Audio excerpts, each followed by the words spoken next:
We all know those GLP-1 injections work wonders, but that price tag almost gave me a heart attack when my insurance denied coverage. I was staring at a choice between paying my mortgage or paying for weight loss. Talk about a rock in a hard place. Then I found Elevate Health compounded semaglutide at just $58 with payment plans that don't require a second mortgage. Same medication, same results, but a price that real folks can actually afford. Visit joinelevate.com today. That's JOINELEVATE.com. Your wallet will be as happy as your waistline. This medication is not FDA approved. Hi, babes, and welcome to this week's episode of The Final Frontier with me, Tia Kofi. Now, on this week's episode, we have got an icon, a star of the final series of Sex Education, a musical pop sensation. It is the one and only Anthony Lexa.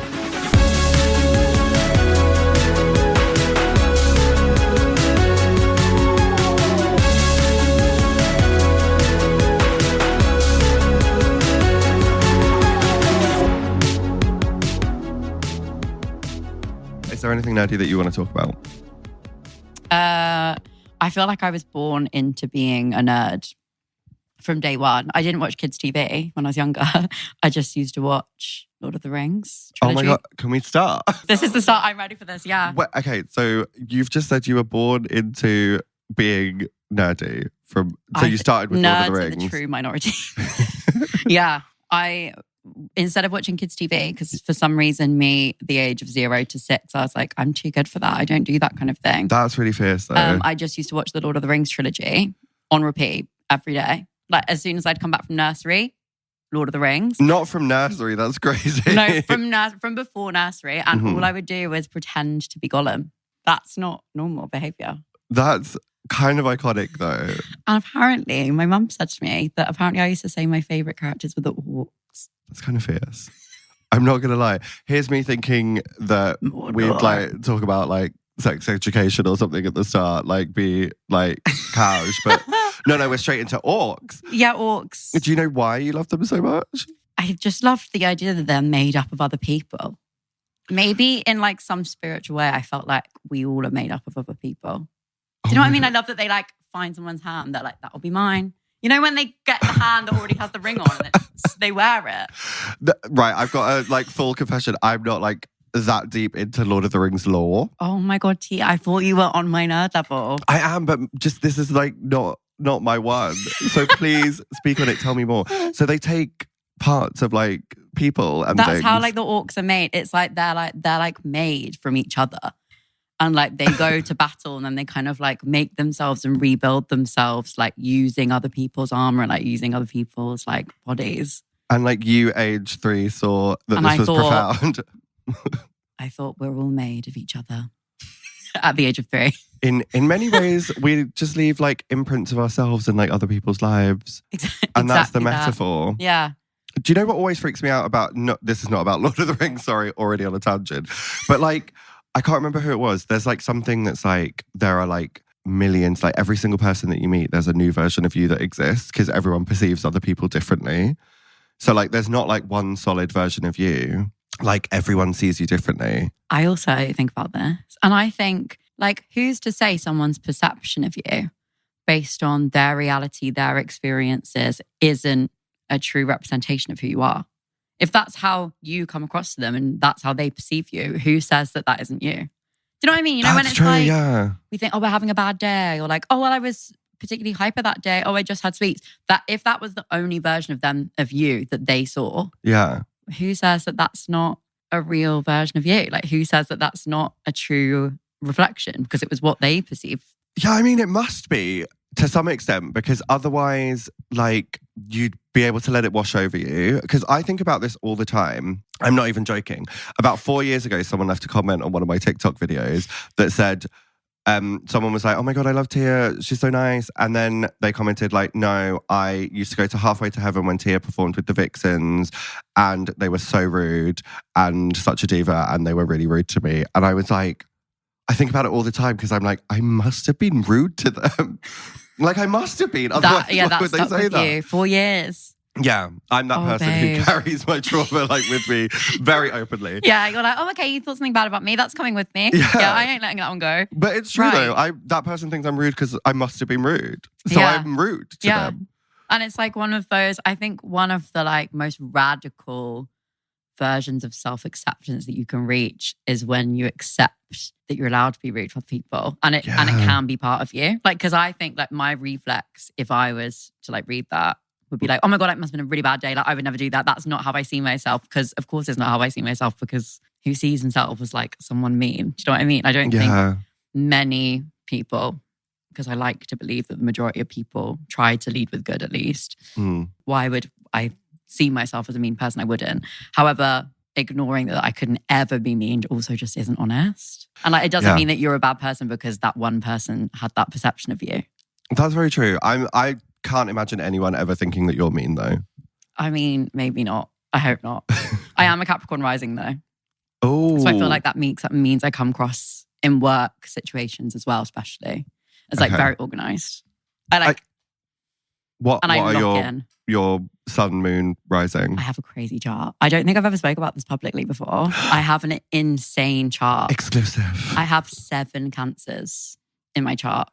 What? So I'm all Cancers, and then my rising is Capricorn, which is the sister sign. Wait, how are there 7? Because I only know 3 things. Well, like all my main ones. So like Sun, Moon, Cancer, Mars, Venus, Mercury, Cancer.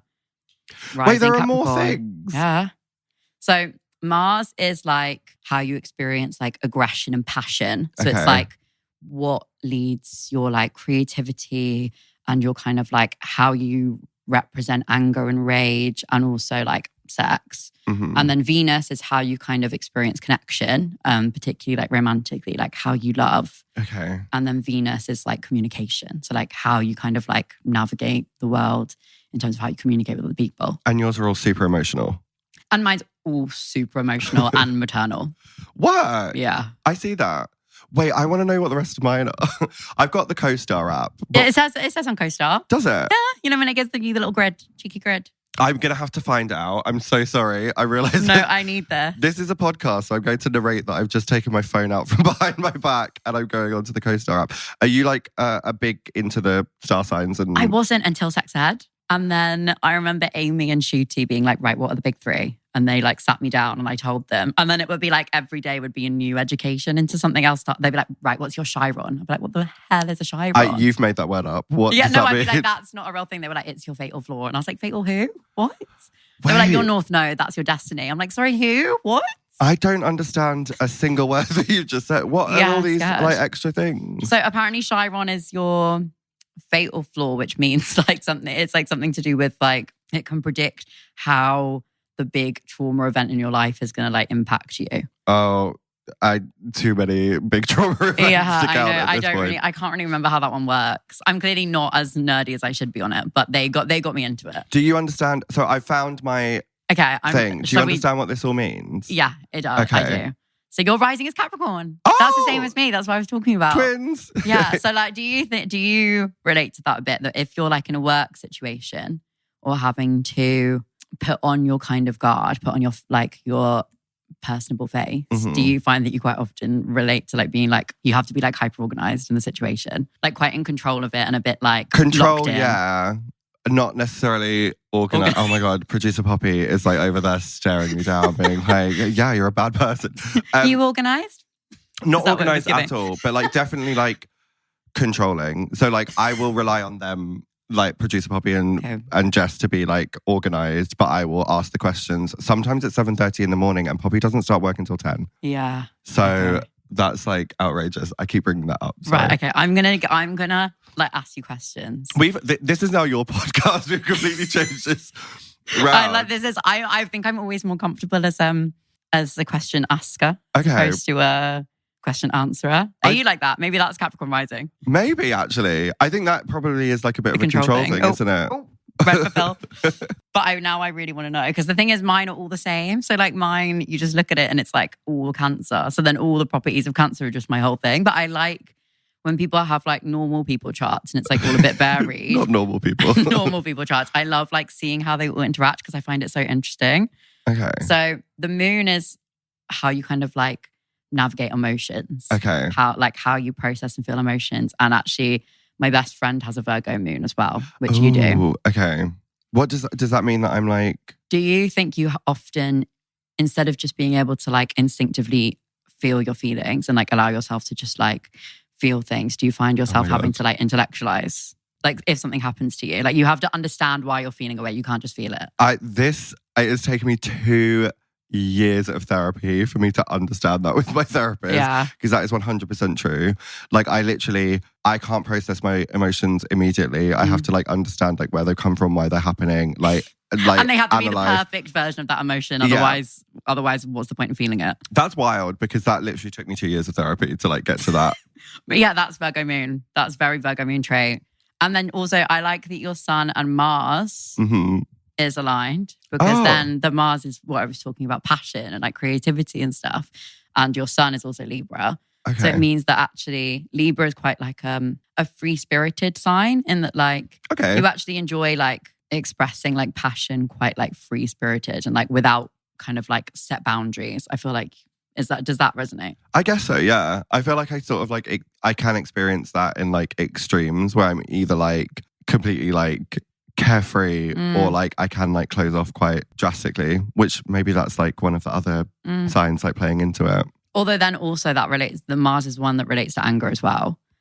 And I feel like that must be quite a hard one for Libra because Libra's like anger doesn't sit comfortably. Again, it's like the fairness thing. Yeah. Although maybe do you get like, does the thing that makes you most angry relate to injustice often? Yeah, for like other people. Yes. This feels like back in the day there used to be like Darren Brown, the psychic, used to do these like street magic shows. I really feel like that. I don't know why. You're fully just like seeing into my soul right now. I know. I think we need to stop because I'm going to accidentally unpick up a personality on camera. And also we'll just go on for a full half an hour just talking about me, which is not the point. That is wild though, because I do like get like really mad like on behalf of other people. Like if I see other people experience like injustice or whatever, like I would like burn the world down. But then maybe you find it hard to like actually decide where you sit on things. I guess like I'm very indecisive. Not in terms of true. like injustice for other people, but yeah, in terms of you. Yeah. Yeah. I need you to do like some TikTok, some reels, some content. I know. About I never know how because it's so based on other people. Like, how would I just like launch into this talking about it on my own? I'll tell you how. And I'm looking over at producer Poppy. This is a podcast where you get guests on and you sort of go through their charts. Oh my God, that would be so good. That would be so good. Have we just like made a pitch? We've made an idea. Like a new podcast, which is not even what we're meant to be talking about. So anyway, Lord of the Rings. Anyway, yeah, me as Gollum. Yeah, fierce. So you started young with sort of Lord of the Rings geekiness. Yeah, I feel like I was always a bit of a nerd in terms of fiction. Did it build into like other fictional worlds that you love? It went away from fantasy in the end because I think like the reason I love Lord of the Rings so much was actually less about the fantasy and more about what we were talking about with the orcs and stuff. That like weird, it kind of acts as like a bit of a microcosm for humanity and our relationships with other people and like the tribe elements and how we like fight together and create conflict and fix conflict. Like that was the bit that really interested me. And now all of the like literature and everything I digest is all about humans, like real humans, and like how we all like inflict our own trauma on each other and like how miscommunication like manifests in relationships and just like causes insane situations that are so avoidable but we don't even notice when we're in ourselves. And I find that so interesting to read from like an outside perspective. This is not like the journey that I thought we would take because we've already 30 seconds in. We're like what journey you thought we would take. I love hearing how people like perceive me based off my online like persona. I don't know. I thought maybe because I wanted to ask you about music and stuff because that's like a big passion. So like I thought maybe we'd like end up in that world, but we're already want to do that though. We will talk about that, but we've gone from Lord of the Rings to orcs to star signs to like conflicts within the human experience. Can you tell that I'm a Cancer? I mean, it's giving like depth of feeling. It's giving depth of feeling. That's me. It's very that. I can't like deal with that sometimes, like really like overly thinking about like humanity as a whole, especially like at the moment, not to get like too heavy, too deep, but like the way that the world is, it just feels like everyone hates each other. And it's like a bit much sometimes. And as a Cancer, I feel like you must like feel that quite intensely. Yeah. I think it's like a really strange time to exist also in the LGBT world because like I've been thinking a lot about like community recently. And I feel like when there is less representation and less kind of like spaces for LGBTQ plus people, there seemed to be more like unification. And I feel like now, I talk about this a lot with my friends, there's like quite a lot of like segmentation within LGBT communities of like certain trans people are allowed here, certain queer people are allowed here. And it feels like there's such a like disconnect between us, which then I think is the thing that's making transphobic people or like homophobic people feel so much more louder and oppressive because we don't have this sense of unification and community in the way that maybe we used to. Yeah. Because bars are closing down, like people aren't really like seeking queer spaces in the same way that we used to. That's how it feels anyway, being in London. I get what you're saying. It's sort of like, to put it bluntly, like at a time when we were all forced to be in the same room, like there was that sense of community. Because it's just, my opinion, just an opinion, is that like people's like dislike or disdain for groups of people comes from them not being exposed to that genre of person, I guess. So like, I suppose like when you're in an environment where if you go out and you only hang out with and experience time with like Caucasian cis gay men, you are probably more likely to have transphobic views or maybe be a little bit racist in the way that you like seek romance and stuff like that. I totally agree with you. I don't think that's controversial. I think that's just a fact. Yeah. Although I also think there's like this thing now where like people keep talking about going backwards. And I would like to hope and think, actually, I don't necessarily know if backwards is the right term. I feel like, especially, I'm going to like talk about transphobia because that is the thing that seems to be plastered all over the press. I think the transphobia is so much louder and so much more vapid because we have so much more space and representation in a way that we didn't used to. Yeah. And I think, one, it comes from like lack of representation, like you said, but I also think it comes from fear. Like it's funny that we call like trans hate or gay hate homophobia or transphobia. Yeah. Because it really is like people who are just scared. Like maybe if you've repressed yourself and been what you thought everyone else expected of you your whole entire life. Yeah. And then you see people having the courage and bravery and beauty to come out of those boundaries and like go against gender binaries or like go against familial or religious expectations, of course you would be resentful. Like, because you think, wait, how come you can do that? And I have like repressed myself my whole life thinking that that's what I should be doing. And you've just gone out in a dress. I hate you. Hate that. Do you know what I mean? And I think it's just so sad that like that fear then becomes this kind of like big monster of like trying to oppress and control other people. You're so right about the phobia element of it because it's not just fear, it's also like irrational. The fear is irrational.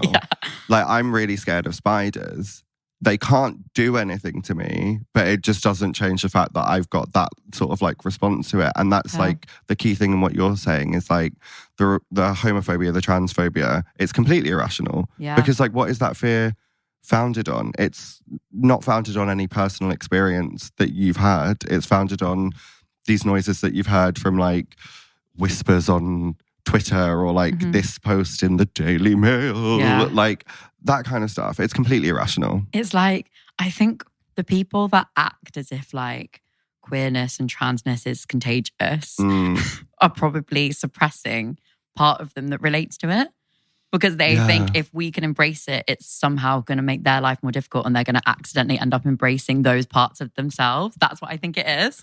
I'm like, you probably only think it's contagious because you relate to it. Yeah. Because if you didn't relate to it at all, you would go, oh, that's just like, oh, that's not me, but good for them. Like you wouldn't be like, oh my God, what if I end up like you? Well, you probably think you're going to end up like me because you want to be like me. That's really interesting as well. It's also the people who say that these are like choices that people make.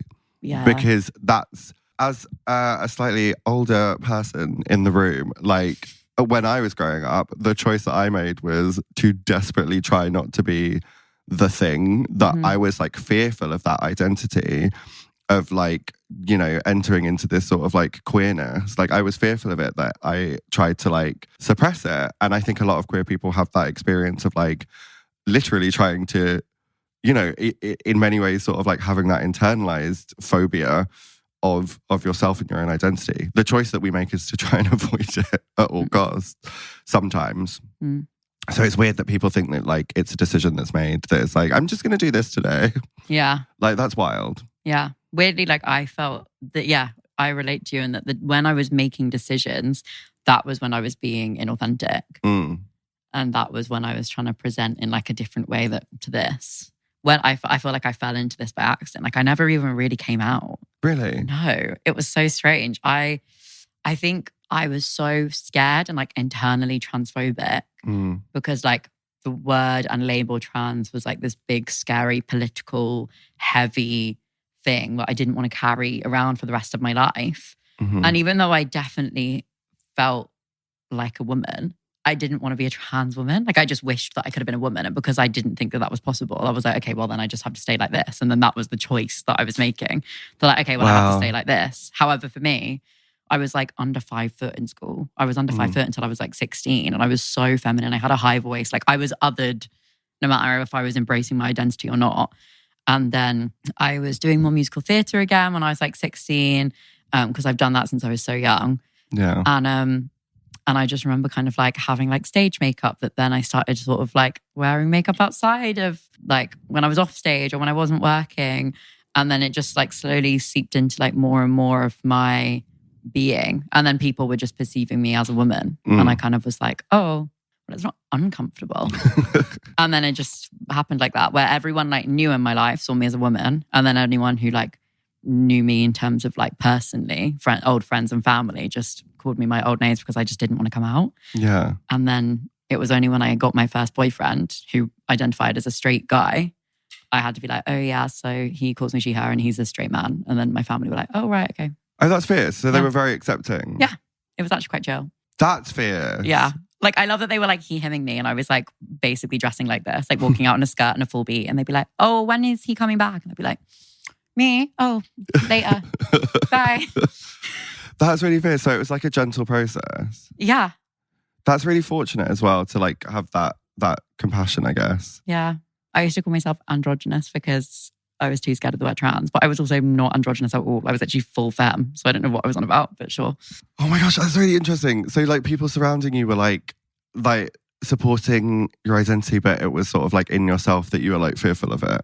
It was just kind of like, well, at that point it was kind of ignoring, which is, I guess, like a way of supporting. It's a tactic for sure. Yeah, like they were just kind of like, oh, that's happening, sure. Yeah. But yeah, I don't know what I was fearful of, but it was just the words, that label. Like I just didn't like how heavy and like how much of a choice it felt, because like when I could dress and identify how I wanted, it didn't feel like a choice. It just felt honest. Yeah. And then like the label of like trans was suddenly something that I associated with like Ace Ventura Detective and all these scary things and like white chicks and like, you know, like it just suddenly becomes this thing that's like a funny thing that you laugh at. Yeah. Whereas when I was just like going out as me, there was nothing to laugh at because it was just what I happened to be wearing that day. Just you, that's so fascinating. Like genuinely, I think it's really interesting as well, you saying that like it was the friends and people around you who just sort of like ignored. And I feel like people don't do that enough. I swear we'll talk about like stupid shit in a second. But like I can't help but be so profound. What's happening to me? It's just all the 7 cancer signs. I feel like people have forgotten the art of ignoring shit and getting on with their own lives.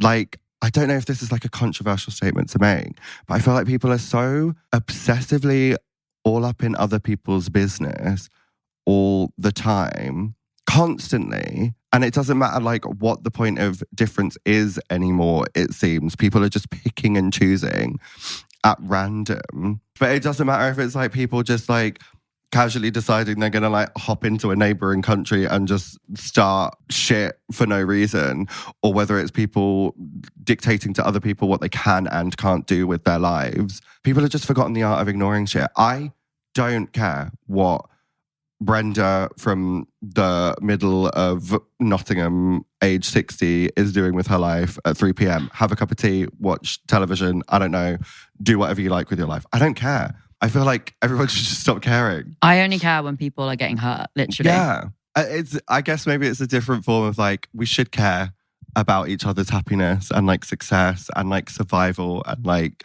My 7 cancers, I can't help but care. Very that. Yeah. But then also like... But I don't care about what you're wearing. Yeah. Like, because that's what you're meeting, really. Do you know what I mean? Like, because I get the vibe from you that you are a very caring person and like a very perceptive person. So it's not that you don't care about people. It's just like, I don't care about your choices, your like identity, because that's for you to come to me and tell me. That's how I feel too. I think that's what I mean. People have forgotten the art of getting on with their day. Yeah. And it's so funny when I have obviously the privilege of being cis passing in like the majority of my life, but as an actor, I was obviously known for like quite a big trans part. And it's so funny how different it is when I'm just like perceived in normal life in shops or wherever. Yeah. And I'm just like, oh, a human. And then when I go into a space where someone like knows I'm a trans person, you suddenly get those people that are like, hey, diva, you look amazing. And I'm wearing like joggers and like no makeup and like mascara down my cheeks. They're like, you've really made an effort today. And you know, when people go like really over the top because they think that they should care. And I'm like, I don't care that you don't care. Like, I don't walk into a room to be affirmed by you. That's interesting. Because I wonder, because I've had this like difficulty from my perspective of like, what is good allyship like at the moment? Because obviously the trans community are the ones who are like the most under fire at the moment in like media. So like I feel like it is my duty to be like a good ally to the trans community, but also like I don't want to be like annoying because like sometimes I think I said you messages like any sort of like trans friends that I have like once in a while I'll be like, hey, how's it going? Hey, are you still a woman? Yeah. But I don't want to message and be like, and I will stand atop the mountain and fight for you. Like, because it's too much. It's just too much. So like, I don't know what the right level to strike is really. I think it's about listening. And I think checking in with people as a human and reminding people that they're human is like really important. Like, I think that's what like you probably do to your trans friends. Like, there's a difference between that, like you say, performative, like I'm going to shout about things I know nothing about. Yeah. And instead of just going like, oh, okay, I have trans people in my life. I'm going to like gently ask how they are on a human level to remind them that they're human and they're not this big scary thing that's all over the press right now. Yeah. And that's been the thing that's like given me the most hope. And also like just anyone that has a platform or doesn't, just to like make it clear like, oh, I support and love trans people. You don't need to like do huge political acts to be able to like prove that. You just, I think it's just really important right now to be able to like provide a bit of hope to trans people by going, I like trans people. I see trans people as the gender that they identify as. It really isn't that deep to me.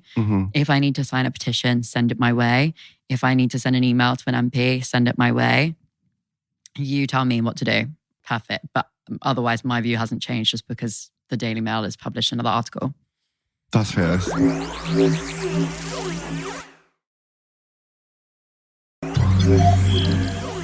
Music. I'm obsessed. I love that. I remember so clearly having all your music in my playlist in what, 2021 would that have been? Stop. When you're releasing music, Yeah. I was obsessed. So hearing that from you is such a compliment. I just like love the fact that like, because that was like new information to me, like your sort of recent releases. And I was like, what's happening? My debut EP is coming in July, just over a month. It's happening. But you've been doing music for a minute though. I have been doing music for a minute, but like I haven't been releasing all that much. It's just always been something that has helped me navigate stuff. Like I always say like, oh, I didn't choose to go into music. Music just chose me. Like I actually wouldn't know how to process or navigate anything in my life if I couldn't like hear and comprehend things through making songs. Like I wouldn't know how. So I just kind of taught myself to produce because I needed that outlet. And my like mostly self-produced EP, like 80% self-produced, is coming in July. That's a gag. And it's called A Guide to Healing. And classic me, very Cancer. It was when I was so ill last year with my skin condition and I like couldn't move, couldn't do anything. And I just wrote this EP in my room in my parents' house because I moved back to my parents because I literally like couldn't look after myself. Yeah. And every single song on the EP is like a different part of my healing. And there's one that's literally just made out of random sounds from my kitchen. Like I made a beat out of just random sounds from my kitchen. The process, your process, you're not just like the performer, you're writing and producing. Yeah, I write and produce as well. What about other elements? Like, do you sort of like create like artwork and stuff for these things? My sister's an illustrator, so my sister does the artwork. So we're like a little team. It's no, really that's cute. actually adorable. Yeah, it's so cute. Wait, that's like a big sort of skill set to take on, like producing, because I've always wanted to do it, and I'm just like, don't have the time or the like brain capacity to have that sort of skill. But that's like really like intricate like musical ability that is required. Just for me that. and my little MIDI and my headphones. Stop it. What do you like Logic. produce on? Logic So Pro. proper like, okay. I mean, no, that's like embarrassing. Why is that embarrassing? People are like, you don't use Pro Tools. Actually, no, Pro Tools is out. Everyone uses Ableton now. I'm an embarrassing Logic girl. I thought Logic was like the like proper one, and Ableton I mean, it's was one like, of them. Yeah, I But find Logic more everyone's impressive. Okay, great. Yeah. I'll take it. Amazing. Yeah, Logic. Yeah, Keys in the name. I think I only Logical. find Logic more impressive because my friend Julian, shout out, uses Logic, but Something Wrong uses Ableton. So I was like, ooh, not Ableton something. Never. But I like that. Yeah, that's how you were like judging like the prestige of the DAWs. yeah, but I also know for a fact that it comes from a place of jealousy because I want to produce my own music, but Something's actually doing it on something. So I'm like, I'm not going to use that one. Oh, I would love that. We need to do a session. That would be so fun. Oh my God, that would be so fun. I would literally adore that. I just love going to sessions, writing for others, because I have this vibe with people where I'm just like, oh, I kind of get your brain. So then it's really fun using that weird innate skill I guess I have to then like write music like through their lens. I just find it so satisfying and like really like itches my creative brain. Okay, that is happening. Yeah, that is I would love confirmed that. fact. And then at the point of recording, your EP's not out. But at the point that this episode is out, I'm looking at producer Poppy. July 11th. So your EP is out? No, your EP's out next week. July 11th. Okay, here are options. Wow, your EP's This is what I already was out. hoping. This is July what I was 11th. hoping. Yeah. Or it's out next week, July 11th. Or in 2 weeks, July 7th. This is what I mean. Like you said, I should be good at organisation. No, I rely on Okay, yeah. The Poppy. Capricorn rising is really failing right now. She's failing to be heard. No, well, the control element is still there because I stared at producer Poppy until she told me the information and she didn't, so I turned away and carried on. Anyway, unfortunately, we have come to the end of this episode. I'm already saying that we need to actually do a part 2 because obsessed. I would love that. And That'd then I be so want to know good. about your music because that was what I had in my head that I really wanted to come and ask questions about. And then we were speaking about star signs Yeah, literally, we've gone and our on inner demons. various tangents. But producer Poppy has chosen a script. At the end of every episode, we do a script. Baby J, producer Poppy have selected something. I'm so excited to see what script I would have. It's meant to be like based on what we've spoken about, but I can't imagine. Is it going to be so random now? Like Baby Jane's chosen Lord of the Rings. Okay, Oh, shut up. that's Did you fierce. just change it? That's so good. Okay. Okay, work. Okay, wait, isn't Smeagol Gollum? They're the same. Smeagol is the same person. So, So you've this is- really made, they've really given us a challenge. This is actually a monologue. But I guess one of us can be one Gollum and the other can be... Okay, do you want to be, so Smeagol's like demon and Gollum's like when he's being good. Okay, which of us is like giving demon and which of us is giving...